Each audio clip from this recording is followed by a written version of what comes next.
யார் ஒருத்தர் அவரிடத்துல பக்தியும் அன்பும், பக்தி கூட வேண்டாம், கிருஷ்ணான்னு அன்பா கூட்டா போறோம். ஆகர்ஷணகா கிருஷ்ணகா, கிருஷ்ணன்னா ஆகர்ஷிப்பவன், கிருஷ்ணனை நீ ஆகர்ஷிக்கலாம். இவ்வளோதான் விஷயம். கிருஷ்ணான்னா கருப்பு நிறம்.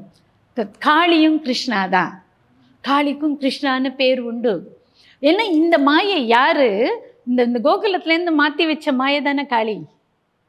கோகுலத்தில் இவரோட இடத்துல இவரை கொண்டு போய் கோகுலத்தில் விட்டுட்டு கோகுலத்துலேருந்து ஒரு பெண் குழந்தைய எடுத்துன்னு வர்றது காளி மாயை. அதனால தானே அவள் டபக்குன்னு மறைஞ்சிடுறா. மறைஞ்சு போகும்போது தான் உன்னை கொல்ல போகிறவன் அங்கே இருக்காண்டான் மாயை காளியா மாதிரி தான் அவள் பேரும் கிருஷ்ணையே.